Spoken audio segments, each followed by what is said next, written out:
अनुपम वर पाने हम आते हैं प्रभु जी।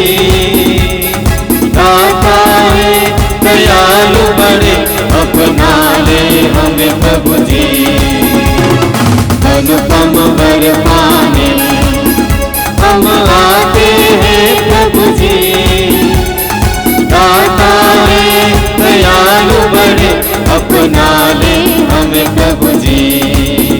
देश सभी स्तुति गाए, यीशु नाम अपनाए। देश सभी स्तुति गाए, यीशु नाम अपनाए। आशीष तेरी हम पे सदा छाई रहे, करुणा कृपा। आशीष तेरी हम पे सदा छाई रहे, करुणा कृपा। अनुपम वर पाने हम आते हैं प्रभु जी। दाता है दयालु बड़े, अपना ले हमें प्रभु जी। दाता है दयालु बड़े, अपना ले हमें प्रभु जी। पिता और पुत्र और पवित्र आत्मा के नाम पर हमारे प्रभु यीशु क्रिस्त की कृपा, ईश्वर का प्रेम और पवित्र आत्मा का साहचर्य आप सबों को प्राप्त हो। और आपकी आत्मा के साथ। सबों को जय यीशु।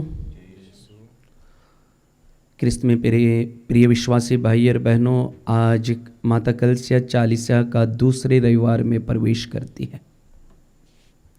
यह चालीसा काल विश्वासियों को प्रभु की ओर लौटने का अवसर प्रदान करती है। बुराइयों को छोड़कर, पाप को छोड़कर, पाप के सागर में जो डूबे हुए हैं उन सबों को छोड़कर प्रभु का वचन हम सबों को प्रभु की ओर आकर्षित करता है। प्रभु की ओर मुड़ने का समय है। और आज प्रभु के वचन में हम सुनेंगे कि रूपांतरण के बारे में। रूपांतरण क्या है? यह चालीसा काल हमें हमारे रूप को बदलने के लिए हमें अवसर प्रदान करती है। रूप है क्या? बुराई, गंदगी, बुरी आदत, नशे, अश्लीलता की चीजें, इन सभी से हमसे दूर रह करके ईश्वर की ओर लौटने का अवसर प्रदान करती है। ऐसे तो हम बहुत सारे स्थानों में अपने को स्वयं को बदल सकते हैं और ईश्वर की ओर आकर्षित हो सकते हैं, लेकिन कलसिया हमें ये पवित्र मिस्सा बलिदान देती है जहां पर विश्वासियों से यही आशा करती है कि विश्वासी अपने जीवन को इस पवित्र मिस्सा बलिदान के सामर्थ्य शक्ति से जीवन को बदल दे और वह एक अद्भुत दृश्य देखे। और वह अद्भुत दृश्य क्या है? कि वह ईश्वरमय हो जाए। मेरे प्रिय विश्वासी भाई और बहनों, जिन जिन विश्वासियों ने पवित्र मिस्सा बलिदान में भक्ति पूर्वक सहभागी हुआ है, वचनों को सुना है, पालन किया है, विश्वास किया है, वह विश्वासी अपने जीवन में अद्भुत कार्य देखा है, चमत्कारिक कार्य देखता है, जीवन बदल जाता है, ईश्वरीय आशीष, ईश्वरीय कृपा, अनुग्रह उन्हें मिलता है। और हम आए हैं उसी पवित्र मिस्सा बलिदान में जहां आज प्रभु अपने को रूपांतरित करेंगे। एक साधारण रोटी को वे शरीर में बदलेंगे, एक साधारण दाखरस को वे अपने लहू में बदलेंगे, वचन को हमारे जीवन के लिए परिपूर्ण जीवन की ओर हमें आकर्षित करेंगे वचन के द्वारा। तो आइए प्रिय विश्वासी भाई और बहनों, इस पवित्र मिस्सा बलिदान में सहभागी होने से पहले स्वयं को जांचे, परखे, अपने को योग्य बनाए। प्रभु हमारा इंतजार कर रहा है कि कब मेरा बेटा, मेरी बेटी मेरे पास पवित्र होकर के लौटेगा। और प्रभु मनुष्यों का बाह्य रूप नहीं देखता, बल्कि मनुष्य का हृदय, पछतापी हृदय देखता है। आइए हम एक एक पापों के लिए क्षमा मांगे। थोड़ी देर शांत होकर बीते हुए जीवन को झांक कर देखें हो सकता है हमने प्रभु के विरुद्ध गया होगा, प्रभु की आज्ञाओं का पालन नहीं किया होगा। इस 40 काल में हम प्रवेश करने के बावजूद भी कई प्रकार की बुरी आदत में जकड़े होंगे। आइए ऐसे क्षणों के लिए प्रभु से क्षमा मांगे।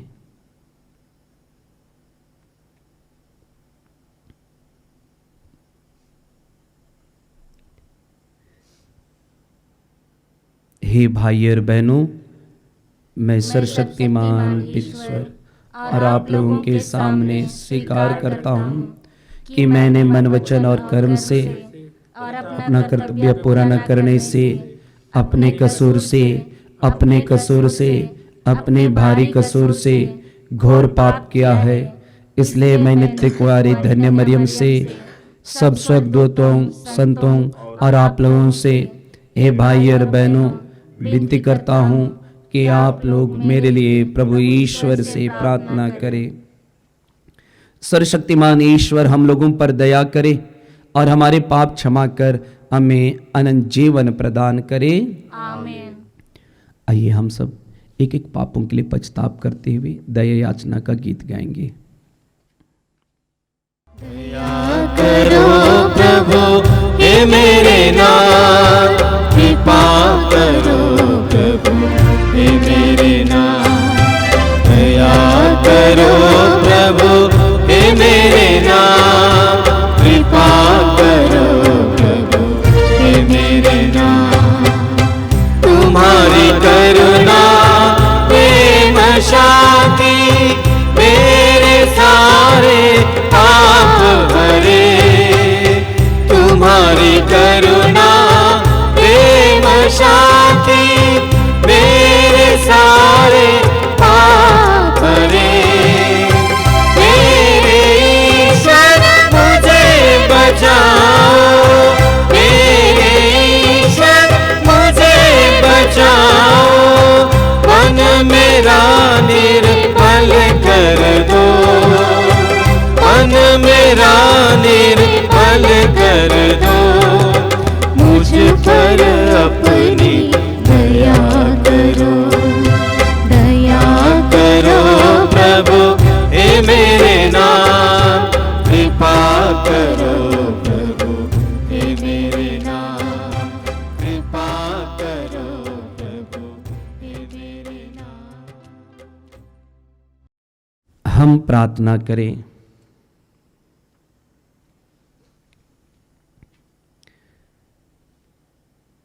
हे ईश्वर, तूने हमें आदेश दिया है कि हम तेरे प्रिय पुत्र की शिक्षा पर ध्यान दें। तेरा वचन हमारी अंतरात्मा का भोजन बने, हमारा अंतःकरण स्वच्छ हो जाए और हम तेरी महिमा के दर्शन से आनंद मनाएं। हम यह प्रार्थना करते हैं अपने प्रभु तेरे पुत्र यीशु ख्रिस्त के द्वारा, जो तेरे तथा पवित्र आत्मा के संग ईश्वर होकर युगानुयुग जीते और राज्य करते हैं।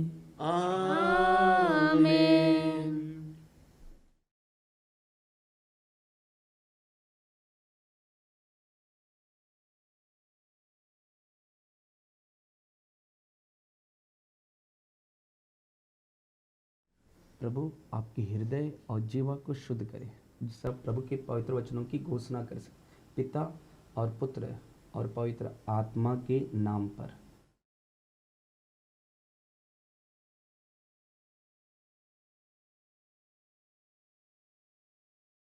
चालीसे का दूसरा इतवार। पहला पाठ उत्पत्ति ग्रंथ अध्याय 15 पद संख्याएं 5 से 12 और 17 से 18 तक। ईश्वर ने इब्राहिम को बाहर ले जाकर कहा, आकाश की ओर दृष्टि लगाओ और संभव हो तो तारों की गिनती करो। उसने उससे यह भी कहा, तुम्हारी संतति की संख्या इतनी ही बड़ी होगी। इब्राहिम ने ईश्वर में विश्वास किया और इस कारण प्रभु ने उसे धार्मिक माना। प्रभु ने उससे कहा, मैं वही प्रभु हूँ जो तुम्हें इस देश का उत्तराधिकारी बनाने के लिए खल्दियों के उर नामक नगर से निकाल लाया था। इब्राहिम ने उत्तर दिया, हे प्रभु मेरे ईश्वर, मैं यह कैसे जान पाऊंगा कि इस पर मेरा अधिकार हो जाएगा। प्रभु ने कहा, 3 बरस की कलोर, 3 बरस की बकरी, 3 बरस का मेढ़ा, 1 पंडुक और 1 कपोत का बच्चा यहाँ ले आना। इब्राहिम ये सब ले आए। उसने उनके 2-2 टुकड़े कर दिए और उन टुकड़ों को आमने सामने रख दिया, किंतु पक्षियों के 2-2 टुकड़े नहीं किए। गिद्ध लाशों पर उतर आए, किंतु इब्राहिम ने उन्हें भगा दिया। जब सूरज डूबने पर था तो इब्राहिम गहरी नींद में सो गया और उस पर आतंक छा गया। सूरज डूबने तथा गहरा अंधकार हो जाने पर एक धुआंती हुई अंगीठी तथा एक जलती हुई मशाल दिखाई पड़ी, जो जानवरों के उन टुकड़ों के बीच से होते हुए आगे निकल गई। उस दिन प्रभु ने यह कहकर इब्राहिम के लिए अपना विधान प्रकट किया, मैं मिस्र की नदी से ले जाकर महानदी अर्थात फरात नदी तक का यह देश तुम्हारे वंशजों को दे देता हूँ। यह प्रभु की वाणी है। ईश्वर को धन्यवाद। तेरे हाथों को पकड़ा रहूंगा, प्रभु तेरे वचनों में चलता रहूंगा। मैं तेरे हाथों को पकड़ा रहूंगा, प्रभु तेरे वचनों में चलता रहूंगा। तेरे ही वचनों में जीवन संदेश है, तेरे ही वचनों में जीवन संदेश है। मैं तेरे हाथों को पकड़ा रहूंगा, प्रभु तेरे वचनों में चलता रहूंगा। मैं तेरे हाथों को पकड़ा रहूंगा, प्रभु तेरे वचनों में चलता रहूंगा। तेरे ही वचनों में मुक्ति संदेश है, तेरे ही वचनों में मुक्ति संदेश है। मैं तेरे हाथों को पकड़ा रहूंगा, प्रभु तेरे वचनों में चलता रहूंगा। मैं तेरे हाथों को पकड़ा रहूंगा, प्रभु तेरे वचनों में चलता रहूंगा। दूसरा पाठ फिलिपियों के नाम संत पौलुस का पत्र, अध्याय 17, पद संख्या 17, 4, पद संख्या 1। भाइयों, आप सब मिलकर मेरा अनुसरण कीजिए। मैंने आप लोगों को एक नमूना दिया, इसके अनुसार चलने वालों पर ध्यान देते रहिए, क्योंकि जैसा कि मैं आपसे बार बार कह चुका हूँ और अब रोते रोते कहता हूँ, बहुत से लोग ऐसा आचरण करते हैं कि मसीह के क्रूस के शत्रु बन जाते हैं। उनका सर्वनाश निश्चित है। वे भोजन को अपना ईश्वर बना लेते हैं और ऐसी बातों पर गौरव करते हैं जिन पर लज्जा करनी चाहिए। उनका मन संसार की चीज़ों में लगा रहता है। हमारा स्वदेश तो स्वर्ग में है और हम स्वर्ग से आने वाले मुक्तिदाता प्रभु यीशु ख्रीस्त की राह देखते रहते हैं। वह जिस शक्ति द्वारा सब कुछ अपने अधीन कर सकते हैं, उसी के द्वारा हमारे तुच्छ शरीर का रूपांतर करेंगे और उसे अपने महिमामय शरीर के अनुरूप बना देंगे। इसलिए हे मेरे प्रिय भाइयों, प्रभु में इस तरह दृढ़ रहिए। प्यारे भाइयों, मैं आप लोगों से बहुत प्यार करता हूँ। आप मेरे आनंद और मेरे मुकुट हैं। यह प्रभु की वाणी है। ईश्वर को धन्यवाद।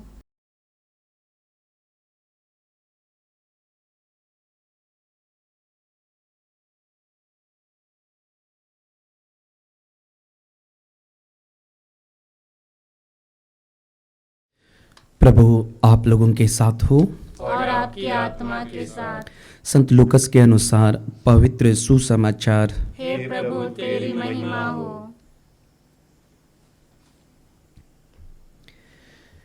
यीशु पेतरुस, योहन और याकूब को अपने साथ ले गए और प्रार्थना करने के लिए एक पहाड़ पर चढ़े।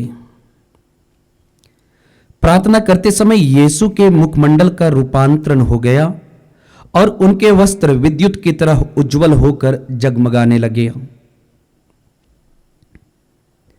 दो पुरुष उनके साथ बातचीत कर रहे थे।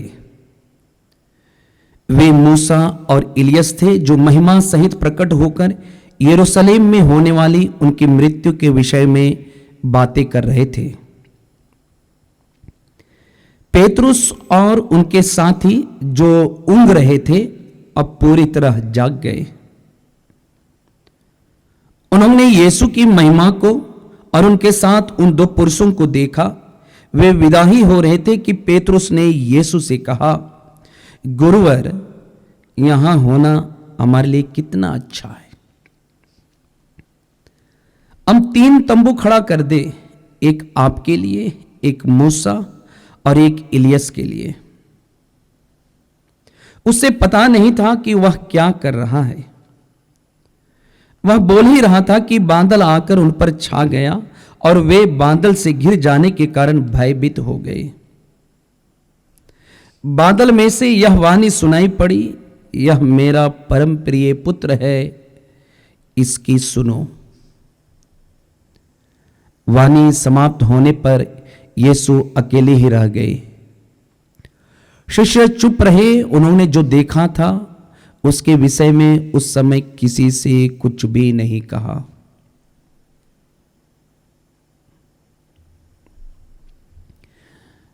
प्रभु यीशु का पवित्र सुसमाचार है। हे क्रिस्त तेरी स्तुति हो।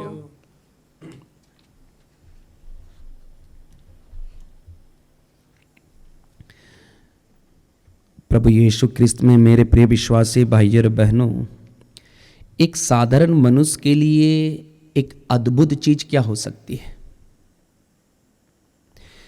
एक साधारण मनुष्य के लिए अद्भुत चीज वही है जो दुनिया में वह देखता है अद्भुत सा कार्य, उसी को वह अद्भुत कार्य कह सकता है। यानी कि दुनिया की दृष्टि में जो दुनिया देखती है उसी को बकती है और उसी को सर्वोत्तम मानती है और उसी में डूबी रहती है और उसी को दुनिया कहती है कि यही एक अद्भुत कार्य है। एक उदाहरण ले लीजिए, यदि कोई व्यक्ति क्रिकेट खेलते हुए छक्का मारेगा तो दुनिया उसकी वाहवाही करेगी, कहेगी वाह, एक अद्भुत सा दृश्य जिन्होंने देखा।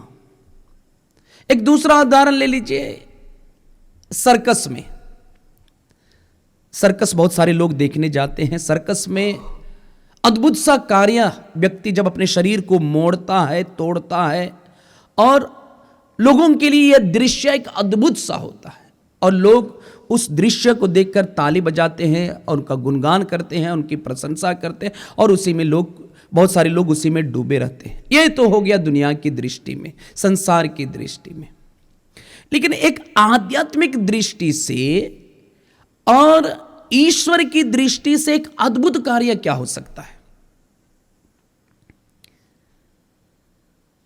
मेरे प्रिय विश्वासी भाइयों और बहनों, ईश्वर की दृष्टि से और एक आध्यात्मिक दृष्टि से, इस पवित्र मिस्सा बलिदान की दृष्टि से अद्भुत दृश्य वह है जो परमेश्वर की वाणी को सुनता है और उस वाणी को विश्वास करता है, विश्वास करने के बाद उसका आज्ञाओं का पालन करता है। वह स्त्री, वह पुरुष, वह अद्भुत दृश्य देखता है। जो ईश्वर की वाणी को सुनता है इस चकाचौंध की दुनिया में, और उस वाणी को सिर्फ सुनता नहीं बल्कि विश्वास करता है, और उस वाणी को विश्वास करते हुए अपने जीवन में जीता है, चाहे वह पुरुष हो, चाहे वह स्त्री हो, चाहे वह धर्मी हो, चाहे वह पापी हो। जो भी व्यक्ति उस वाणी को सुनता, विश्वास करता, आज्ञाओं का पालन करता है, वह निश्चित रूप से एक अद्भुत दृश्य देखता है। जीता जागता उदाहरण आज का पहला पाठ हमारे सामने प्रस्तुत है। पवित्र बाइबल हमें बताती है इब्राहिम के बारे में। इब्राहिम कौन था?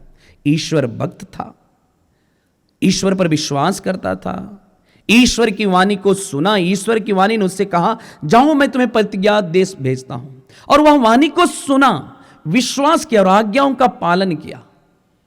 और अद्भुत स्वरूप क्या हुआ देखता है? अद्भुत स्वरूप वह बुढ़ापे की अवस्था में, जिनकी पत्नी सारा निसंतान थी, उनके शरीर सूख गए थे, उनकी गर्भावस्था सूख गई थी, और ऐसी परिस्थिति में ईश्वर की वाणी को सुना है, विश्वास किया है, आज्ञाओं का पालन किया है। इसलिए इब्राहिम और उसकी पत्नी सारा एक अद्भुत दृश्य देख रही है। क्या देख रही है? कि बुढ़ापे के अवस्था में उन्हें संतान मिल रहा है। और वही बात को आज के प्रभु के वचन पहले पाठ में हम सुन रहे हैं। वे कहते हैं, ईश्वर इब्राहिम से कहते हैं कि आकाश की ओर देखो और दृष्टि लगाओ, जितने तारे हैं उनकी गिनती करो। और उससे आगे कहते हैं कि तुम्हें भी इन तारों की तरह तुम्हारे संतान होंगे। मेरे प्रिय विश्वासी भाई और बहनों, इब्राहिम को एक धार्मिक व्यक्ति क्यों कहा गया?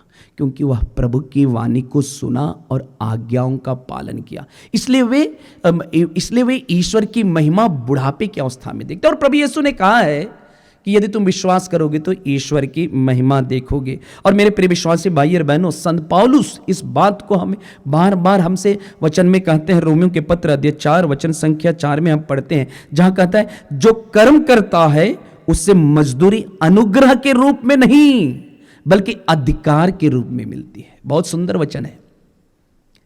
जो कर्म करता है उससे मजदूरी अनुग्रह के रूप में नहीं बल्कि अधिकार के साथ मिलती है।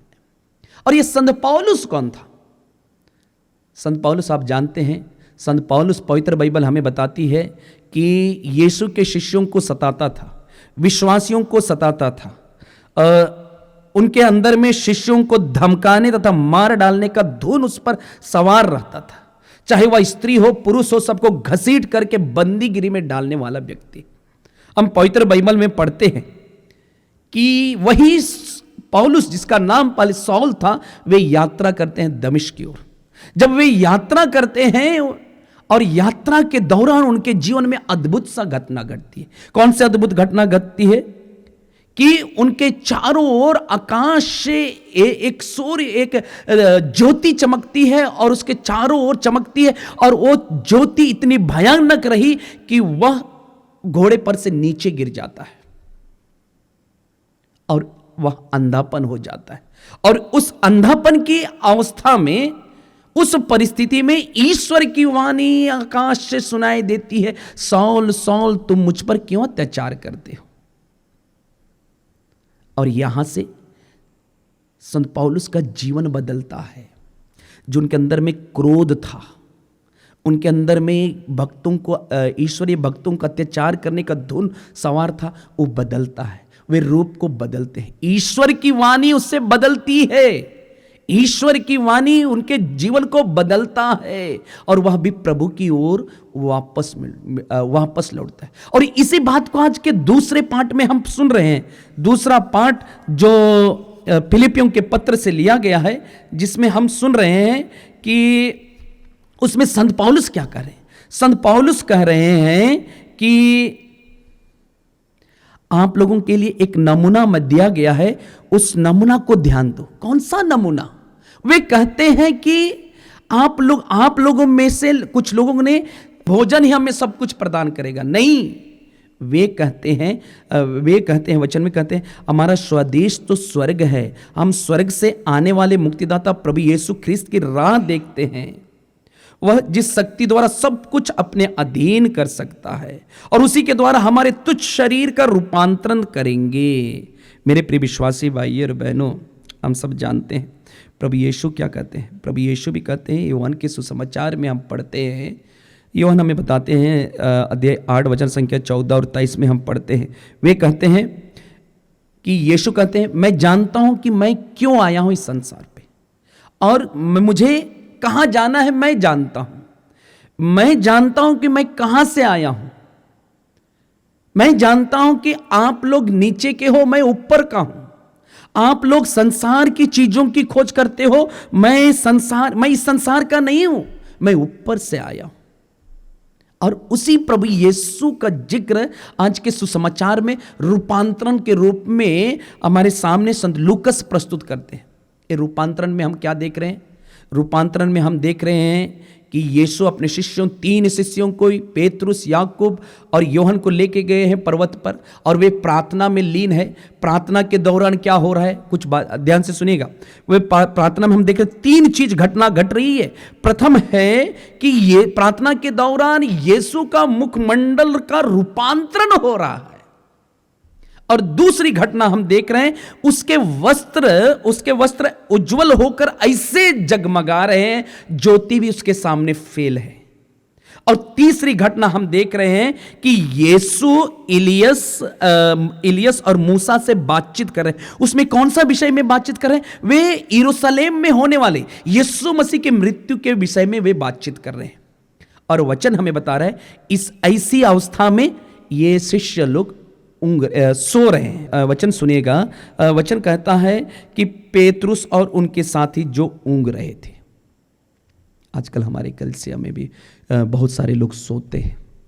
कुछ लोग कहते हैं, फादर जी मिस्सा में जब कभी भी जाते हैं हमें नींद आती है।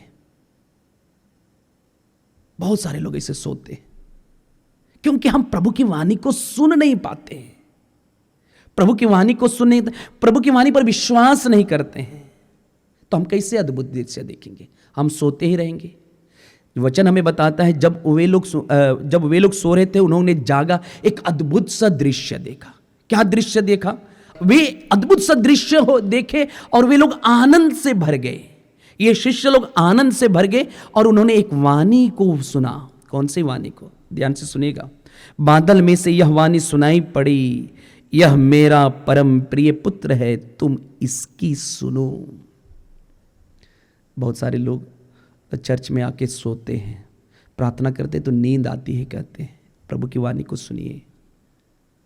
क्या सचमुच में आप और मैं एक विश्वासी होने के नाते, एक पुरोहित होने के नाते, एक धर्म बहन होने के नाते, एक अच्छा विश्वासी होने के नाते, ख्रिस्त भक्त होने के नाते, क्या आप प्रभु की वाणी को सुनते हैं? क्या आप प्रभु की वाणी को सुनकर उसका पालन करते हैं कि बस सुनते हैं? बस जब हम प्रभु की वाणी को सुनते हैं, विश्वास करते हैं, पालन करते हैं, हम भी अद्भुत दृश्य देखेंगे। ये पवित्र मिस्सा बलिदान क्या है? पवित्र मिस्सा बलिदान हमारे विश्वासियों का, ये पवित्र मिस्सा बलिदान हमारे विश्वासियों के लिए जीवन का स्रोत है, पवित्रता का स्रोत है। पवित्र मिस्सा बलिदान नहीं है तो मैं पुरोहित नहीं हूं, पवित्र मिस्सा बलिदान नहीं है तो आपका विश्वास व्यर्थ है। यही है पवित्र मिस्सा बलिदान, जहां पर प्रभु हम सबों को बदलने के लिए निमंत्रण देते हैं, स्वयं बदलते हैं। प्रभु यीशु इस पवित्र मिस्सा में बदलते हैं, इसलिए अपने शिष्यों से कहते तुम भी बदलो। प्रिय विश्वासी भाई और बहनों, कैसे बदलेंगे? आचरण के द्वारा। बुरी आदत को बदलो कहते हैं, पाप से बदलो, क्योंकि मैं तुम्हारा ईश्वर हूं, मैं तुम्हारा ईश्वर पवित्र ईश्वर हूं। तो आइए इस पवित्र मिस्सा बलिदान में प्रार्थना करें कि पवित्र मिस्सा बलिदान में हम प्रभु की वाणी को सुन सके, विश्वास करें, आज्ञाओं का पालन करें। पवित्र आत्मा इसमें हमारी मदद करे। आमीन। आइए हम अपने विश्वास को प्रकट करेंगे। मैं स्वर्ग और पृथ्वी के सृष्टिकर्ता सर्वशक्तिमान पिता ईश्वर और उसके इकलौते पुत्र अपने प्रभु यीशु क्रिस्त में विश्वास करता हूँ, जो पवित्र आत्मा के द्वारा गर्भ में आया, कुंवारी मरियम से जन्मा, पोंतुस पिलातुस के समय दुख भोगा, क्रूस पर चढ़ाया गया, मारा गया और दफनाया गया। वह अधोलोक में उतरा और तीसरे दिन मृतकों में से फिर जी उठा। वह स्वर्ग में आरोहित पिता के दाहिने विराजमान है, वहाँ से जीवितों और मृतकों का न्याय करने आएगा। मैं पवित्र आत्मा, पवित्र कैथोलिक कलीसिया, धर्मियों की सहभागिता, पापों की क्षमा, देह के पुनरुत्थान और अनंत जीवन में विश्वास करता हूँ। आमीन। आइए हम सब अपने निवेदन को प्रभु के पास रखें।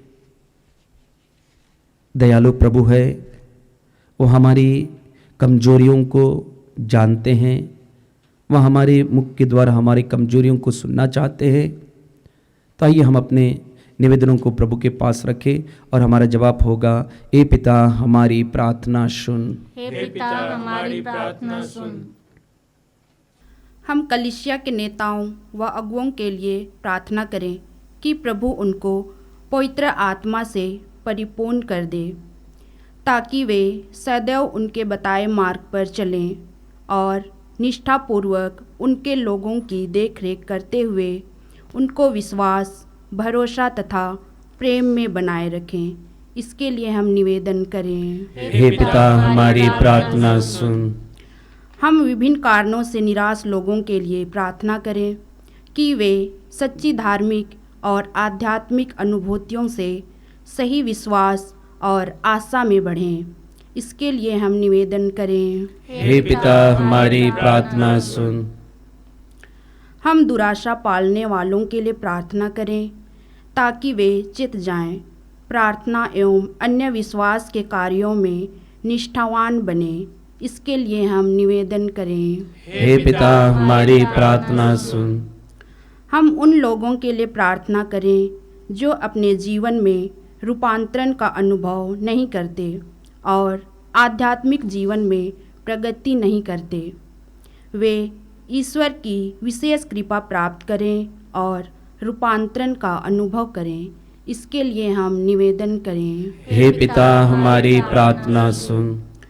संसार भर के मसीही लोगों के लिए हम प्रार्थना करें कि हम सब प्रभु यीशु को अपने जीवन का केंद्र बनाएं, आपसी प्रेम में उनकी ओर बढ़ते जाएं। इसके लिए हम निवेदन करें, हे पिता हमारी प्रार्थना सुन। हे प्रभु, अपनी कलीसिया की प्रार्थनाओं पर दया दृष्टि डाल और हम पर अपनी करुणा प्रदर्शित कर, क्योंकि हमारी आत्माएं तेरी ओर अभिमुख हैं और तेरे इस दिव्य संस्कार में भाग लेकर हम नित्य तेरी सहायता प्राप्त करते रहे, हमारे प्रभु यीशु क्रिस्त के द्वारा।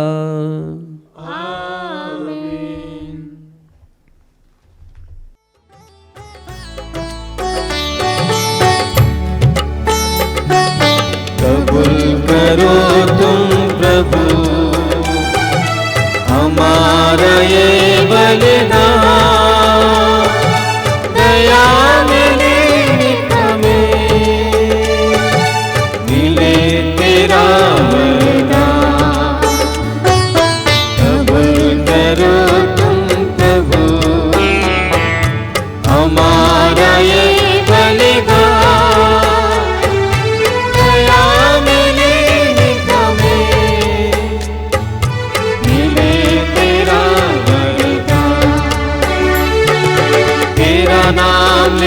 सदा रहे कहीं भी, दुनिया की चीजें मिले नहीं भी।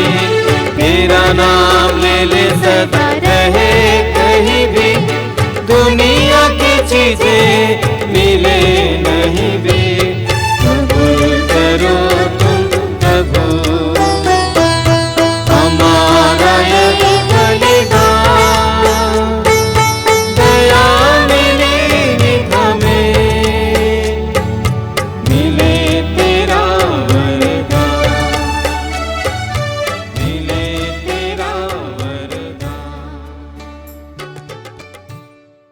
प्रार्थना कीजिए कि सर्वशक्तिमान पिता ईश्वर मेरा और आप लोगों का यह बलिदान स्वीकार करे।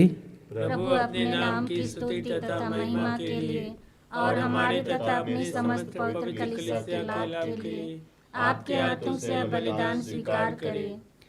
हे प्रभु, यह बलि हमारे अपराधों की क्षमा दिलाए और पास्का पर्व मनाने के लिए तेरे विश्वासियों का तन मन पवित्र करे। हम यह प्रार्थना करते हैं अपने प्रभु यीशु क्रिस्त के द्वारा, आमीन। प्रभु आप लोगों के साथ हो और आपकी आत्मा के साथ। प्रभु में मन लगाइए। हम प्रभु में मन लगाए हुए हैं। हम अपने प्रभु ईश्वर को धन्यवाद दे। यह उचित और न्याय संगत है। हे प्रभु पवित्र पिता, सर्वशक्तिमान और शाश्वत ईश्वर, यह वास्तव में उचित और न्याय संगत है, हमारा कर्तव्य तथा कल्याण है कि हम सदा और सर्वत्र अपने प्रभु यीशु क्रिस्त के द्वारा तुझे धन्यवाद दे। इन्होंने अपने शिष्यों से अपनी मृत्यु की भविष्यवाणी की और पवित्र पर्वत पर उन्हें अपना प्रताप की एक झलक दिखाई। इसी भांति इन्होंने स्पष्ट कर दिया कि दुख भोग द्वारा ही पुनरुत्थान की महिमा प्राप्त होती है। इस सच्चाई का साक्ष्य संहिता और नबी भी देते हैं। इसलिए स्वर्गीय शक्तियों के साथ मिलकर हम पृथ्वी पर निरंतर तेरी आराधना करते और तेरे प्रताप के सम्मुख अनंत काल तक घोषित करते हैं, पवित्र पवित्र पवित्र प्रभु विश्वमंडल के ईश्वर, स्वर्ग और पृथ्वी तेरी महिमा से परिपूर्ण है। सर्वोच्च स्वर्ग में होशाना, धन्य है वे जो प्रभु के नाम पर आते हैं, सर्वोच्च स्वर्ग में होशाना।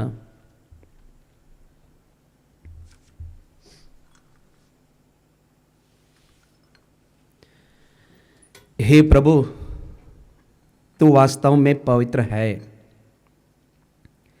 सारी पवित्रता का स्रोत है। हम तुझसे प्रार्थना करते हैं कि तू इन उपहारों को अपने आत्मा के संस्पर्श से पवित्र कर दे, कि ये हमारे प्रभु यीशु क्रिस्त के शरीर तथा रक्त बन जाए।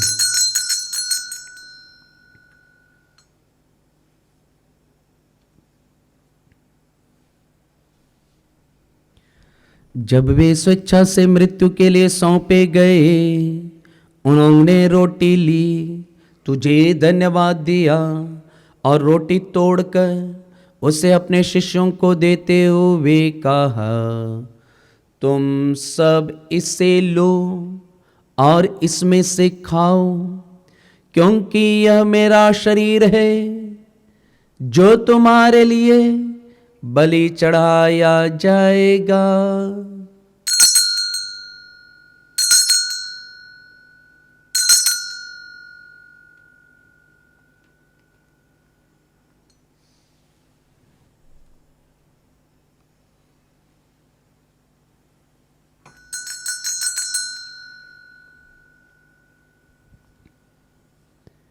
इसी भांति भोजन के बाद उन्होंने कटोरा लिया, तुझे धन्यवाद दिया और उसे अपने शिष्यों को देते हुए कहा, तुम सब इससे लो और इसमें से पियो, क्योंकि यह मेरे रक्त का कटोरा है, नवीन और अनंत बेउस्थान का रक्त, जो तुम्हारे और बहुतों के पापों की क्षमा के लिए बहाया जाएगा।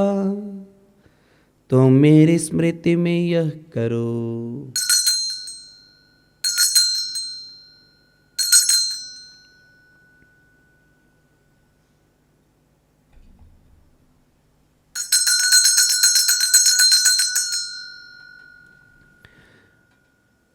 विश्वास का रहस्य। विश्व का उद्धार करता हमारा उद्धार कर, तूने अपने क्रूस तथा पुनरुत्थान द्वारा हमें मुक्त किया है।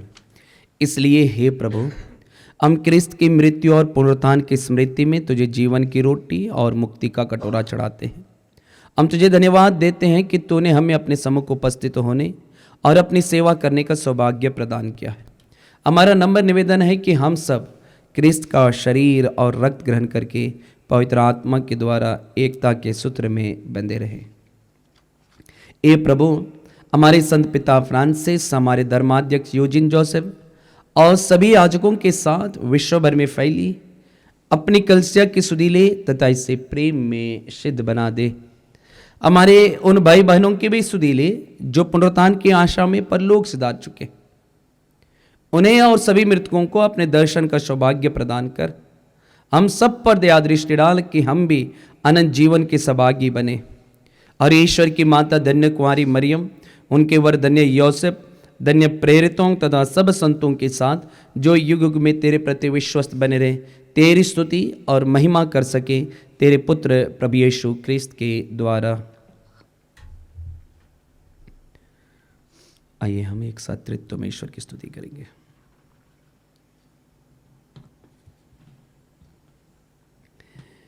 इन्हीं प्रभु क्रिस्त के द्वारा, इन्हीं के साथ और इन्हीं में हे सर्वशक्तिमान पिता ईश्वर पवित्र आत्मा के साथ सारा गौरव तथा सम्मान युगानुयुग तेरा ही है।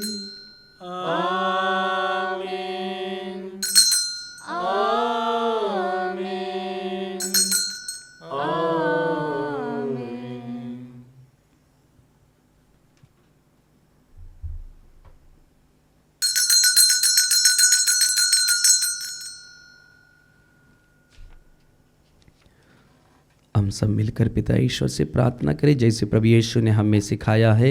हे हमारे पिता जो स्वर्ग में है, तेरा नाम पवित्र माना जाए, तेरा राज्य आवे, तेरी इच्छा जैसे स्वर्ग में है वैसे इस पृथ्वी पर भी पूरी हो। हमारा प्रतिदिन का आहार आज हमें दे और हमारे अपराध हमें क्षमा कर जैसे हम भी अपने अपराधियों को क्षमा करते हैं, और हमें परीक्षा में न डाल परंतु बुराई से बचा।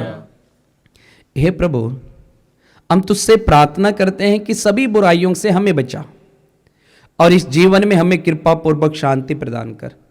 हम तेरी दया से सदा पाप से दूर और हर विपत्ति से सुरक्षित रहे और उस दिन की प्रतीक्षा करते रहें जब हमारे मुक्तिदाता यीशु क्रिस्त फिर आकर हमारी धन्य आशा पूरी करेंगे। क्योंकि तेरा राज्य, तेरा सामर्थ्य और तेरी महिमा अनंत काल तक बनी रहती है। हे प्रभु यीशु क्रिस्त, तूने अपने प्रेरितों से कहा है, मैं तुम्हारे लिए शांति छोड़ जाता हूँ, अपनी शांति तुम्हें प्रदान करता हूँ। तू हमारे पापों पर नहीं, अपनी कलीसिया के विश्वास पर दृष्टि डाल और कृपा पूर्वक उससे शांति तथा एकता प्रदान कर। तू युगानुयुग जीता और राज्य करता है। आमीन। प्रभु की शांति सदा आप लोगों के साथ हो और आपकी आत्मा के साथ। परस्पर शांति अभिवादन कीजिए।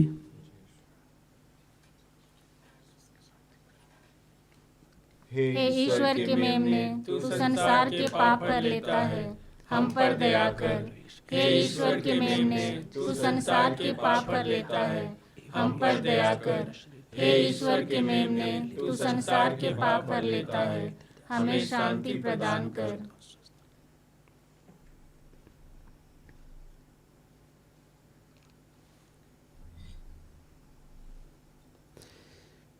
देखिए, ईश्वर का मेमना, इन्हें देखिए जो संसार के पाप हर लेते हैं। धन्य है हम सब जो प्रभु यीशु के पवित्र भोजन पर बुलाए गए हैं। हे प्रभु, मैं इस योग्य नहीं हूँ कि आप मेरे यहाँ आवे, किंतु एक ही शब्द कह दे और मेरी आत्मा चंगी हो जाएगी। क्रिस्त का शरीर और रक्त हमारे जीवन की रक्षा करता रहे। आमीन।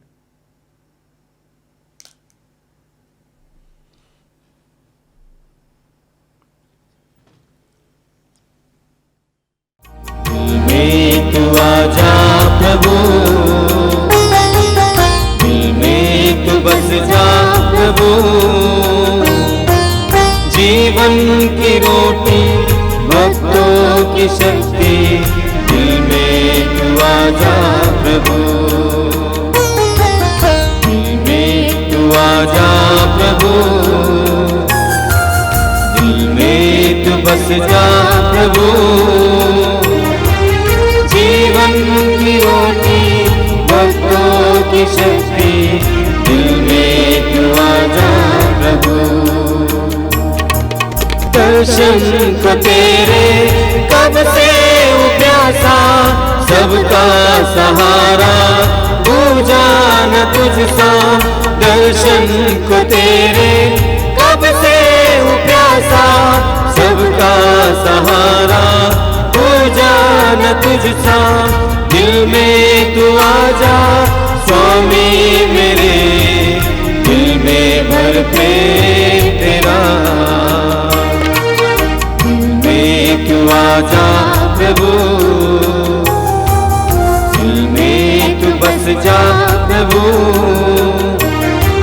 जीवन की रोटी भक्तों की शक्ति, दिल में तू आजा प्रभु, दिल में तू आजा प्रभु, दिल में तू बस जा प्रभु, जीवन की रोटी भक्तों की शक्ति, दिल में तू आजा प्रभु, दिल में तू आजा प्रभु, दिल में तू आजा प्रभु। धन्यवाद पिता परमेश्वर, धन्यवाद प्रभु यीशु, धन्यवाद पवित्र आत्मा, धन्यवाद त्रित्व में ईश्वर। धन्यवाद प्रभु यीशु तेरे पवित्र शरीर पवित्र लहू हमें प्रदान करने के लिए। धन्यवाद प्रभु यीशु तेरे पवित्र वचनों के लिए। धन्यवाद प्रभु यीशु इस पवित्र मिशा बलिदान के लिए, इस महाबलिदान के लिए। धन्यवाद प्रभु यीशु हमें बदलने के लिए। धन्यवाद प्रभु यीशु हम सबों को पवित्र करने के लिए। धन्यवाद प्रभु यीशु हम लोगों का भी रूपांतरण करने के लिए। हम प्रार्थना करें। हे प्रभु, अपने दिव्य संस्कार ग्रहण किया है, हम तुझे धन्यवाद देते हैं क्योंकि तू इस पृथ्वी पर हमें स्वर्गिक वस्तुओं का सहभागी बनाता हमारे प्रभु यीशु क्रिस्त के द्वारा। आमीन। विशेष आशीष के लिए सिर झुकाएं। हे प्रभु, अपने विश्वासियों को सदा आशीष दे और इन्हें अपने इकलौते पुत्र के सुसमाचार के पथ पर अग्रसर कर। इससे हम सदा उस महिमा की आशा करें जिसकी झलक तूने उनके प्रेरितों को दी थी। हम यह प्रार्थना करते हैं अपने प्रभु यीशु क्रिस्त के द्वारा। प्रभु आप लोगों के साथ हो और आपकी आत्मा के साथ। सर्वशक्तिमान ईश्वर पिता और पुत्र और पवित्र आत्मा आप सबों को आशीर्वाद प्रदान करे।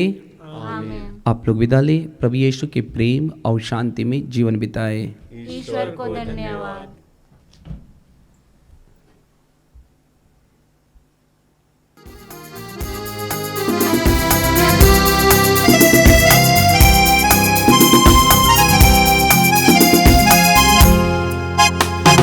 ये धरती ये आसमां ये वन उपवन ये पवन चमन मेरे प्रभु की सांसें मेरे प्रभु की सांसें। ये धरती ये आसमां ये वन उपवन ये पवन चमन मेरे प्रभु की सांसें मेरे प्रभु की सांसें। गाए जय जयकार गाए बारंबार हो जाए गुंजार जब है पुकार। गाए जय जयकार गाए बारंबार हो जाए गुंजार जब है पुकार। ये धरती ये आसमां ये वन उपवन ये पवन